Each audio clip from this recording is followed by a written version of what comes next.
Update. Friend expected me to pay for everything. Original post.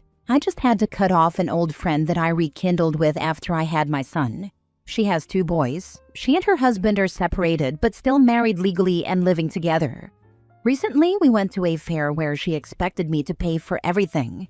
Every time we've ever gone anywhere, I'd pay. The last time we went out, I suggested Applebee's because it's cheaper and I don't mind paying usually. And she said she was expecting something more fancy, as if it was a date. Mind you, I am also happily married. I just laughed it off and we went to Applebee's anyway. Well, recently we went to the fair with our kids for a play date, where never once did I say I was paying because I am not a millionaire, and I can't afford to take a family of 3 plus me and my son, so really a family of 5, to the fair. We get there and I'm buying the pass for my son and myself, and she said she left her wallet in her car. No big deal. I'll pay and then she can just Venmo me. I pay for all the passes. We go on rides, we're having fun, and then it's time to eat. We get food at the fair, which was extremely expensive, and her kids are just yelling out what they want, and she has absolutely no control of them. So I hurry to order everything, and this girl has the nerve to add hella more food to the order, which comes out to $110. After we eat, it's getting really hot. Our kids are tired, so I ask her, "Hey, before we leave, can you Venmo me?" She looks me dead in the eyes and says she has no money and that she's broke. Her husband cut her off, basically. And I told her, if you knew that, why the heck did you suggest the fare? And why did you say you would Venmo me? She said that I don't understand, since me and my husband both have good paying jobs, and she's a stay-at-home mom, so it's harder. I didn't know what to say, and I just said, okay, put my son in his stroller and got up to leave, and she follows with her kids. As we are leaving, she has the nerve to say she wishes they could go into this escape room, not included in the passes I bought everyone, and keeps looking at me with these begging eyes. Honestly, it made me feel disgusted, so I said no. We need to go back. It's getting late and my kid needs to nap. We both say bye. Same day she's calling and texting asking for the next hangout and inviting herself to my house, saying she can come right now with her boys. I say I'll get back to her. Now it's been 4 days, and she calls and texts me every day, which I don't respond to. After I told my husband about everything, he told me to absolutely cut her off, and that it's trifling and she's completely taking advantage of me. Has anyone else ever experienced something like this? Now for the top advice before reading the update. Your husband is right. Cut her off. She is not your friend. You are her fun day ATM. Yes, cut her off. But I would communicate in a final text why I'm dropping the friendship, and I won't be responding to any further messages. Then I would block the number. Just send her Venmo request for the money she owes you, and she won't contact you anymore. Or I guess keep asking her what her Venmo ID is if you still don't have it. Just know that she may never appreciate all the things you've done for her, and that's okay. I had a friend like this who was recently divorced, and I did so much for her because it was such a bad situation, and I felt for her and her children. But she would do the same thing, demanding more and more money and time, inviting herself over constantly. I finally just had to distance myself, and then she deleted me from Facebook and trashed me around town.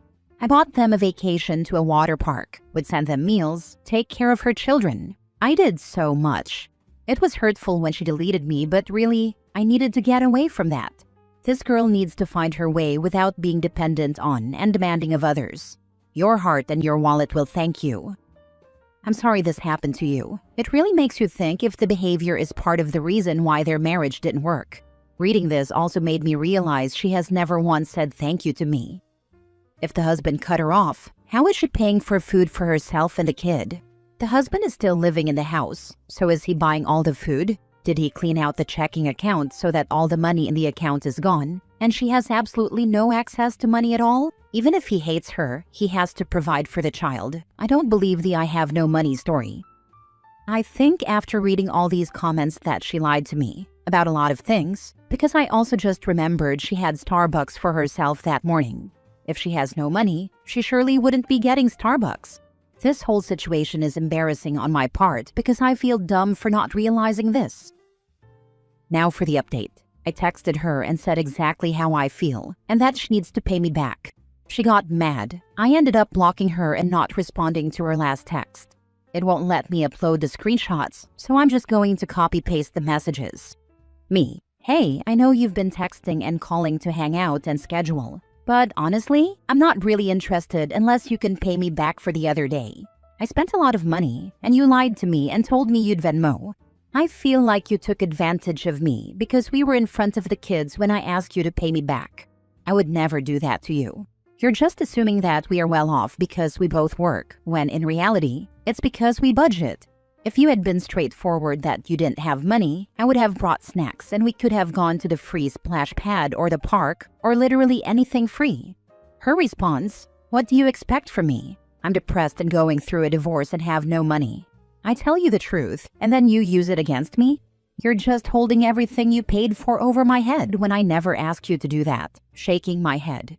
Me. You literally did ask me to do that. What the heck? You said you were going to Venmo me and literally lied to my face and made sure to wait until after I paid for everything. I get you're depressed and I'm sorry for what you're going through, but that has no correlation to you lying and waiting until after I paid to guilt trip me. Her response, I have enough going on right now. I really don't need to be dealing with this honestly. Me, so are you going to pay me back or not? Her response, no, you don't need me to pay you back. You're doing just fine. You're just a greedy person. You literally have your husband paying for everything. You have no idea what it's like to struggle, and I am struggling so bad right now. We are staying together for the kids, but he doesn't help me with anything and I never have money. Me, you literally showed up with Starbucks though. Her response, you're going to be like that and watch all my expenses? Why are you even texting me? I don't want to be friends with someone that's going to hold everything over my head. You're just a greedy person. You think you're better than me and you're not. You always look down on people. I never should have told you stuff about my marriage because you clearly don't even care. I never responded to her last text and just blocked her. Next story, update. I charged my friend $90 after she altered the dress I lent her. Am I the a-hole? Original post. I, 24 female, have a friend 23 female who came to me a month ago asking to borrow a blue bridesmaid dress. I was a bridesmaid for a wedding with a blue theme not too long ago, so I lent her the dress I used. She was a really good friend, so I didn't really mind helping her out. After I handed her the dress, she texted me thanking me, and I have not really heard from her since. Anyway, the wedding happened, and a week later, she came to return the dress she borrowed. When she came over, I asked her how the wedding went and whether or not the dress was comfortable. That's when she admitted that she had it altered to fit her better since she was smaller than me and that she liked it more snug. I was shocked, gagged, confused. I don't even know how to feel about it. She didn't even ask my permission to have it altered. Also, isn't it common etiquette to return borrowed things in the same condition you received them? Also, she could have just asked. Anyway, we had a conversation about how I didn't really appreciate what she did. She apologized and flat out said I can still have it readjusted if I wanted to wear it again, and that she was willing to pay for it. I told her I wasn't sure it would work, since she basically shrunk my dress. Then she suggested I sell the dress. So I asked her to buy it, since she took it upon herself to have it altered without my permission. She asked how much, and when I told her it was $90, she straight up told me it was too much, that she wasn't willing to pay that much for a dress that has been used. I feel like it is a reasonable price as I bought it for almost $120. Also, it is a cute dress that I intend on wearing again. Am I the a-hole for doing what I did? Is my reaction valid? Not the a-hole. My grandma used to say borrowed is related to gifted, and learned in the hard way that it's true. I honestly can't believe the audacity of altering the dress. A true friend would have told you, hey OP, thank you, but it's a little big for me, instead of basically making sure you'll never be able to wear it again. If you have the receipt, or anything that shows the price, I would send it to her, demand at least the $90 you told her, and stop considering her a friend. The nerve to tell her she doesn't want to pay $90 for a used dress? She's the one that used it and then ruined it for the OP. My dad always said to never loan or borrow anything you can't afford to lose, and that advice has saved me a lot of drama. Still, you should be able to trust close friends. Obviously not, though. It's not even always about trust, though. I've loaned people money who could have paid me back, and then circumstances beyond their control kept them from doing so in the time they had said. I once loaned someone a bike, and they had it properly locked up at a bike rack, and someone hit the bike rack with a truck. I don't loan people things I won't be okay losing, because it's about protecting our relationships and myself.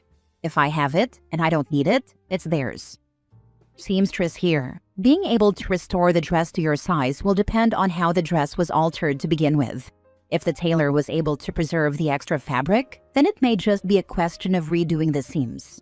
But if the excess was trimmed away after altering, common, then there's not much hope without some creative solutions, like inset panels or shortening the skirt and using the fabric from that. If your friend is still talking to you, ask where she took the dress and take it to the same person. Otherwise, a bridal store with an on-site tailor may be your best bet. Ironically, the cost to restore the dress will probably be around $90. Now for the update. Thank you for the comments and messages. Every one of them has been extremely kind and helpful. First of all, I want to address the people saying the original post was made to promote the dress. I literally just wanted to know if there was any chance it could be realtered because my friend was only willing to pay for realteration. Promoting the dress would benefit me in no way whatsoever.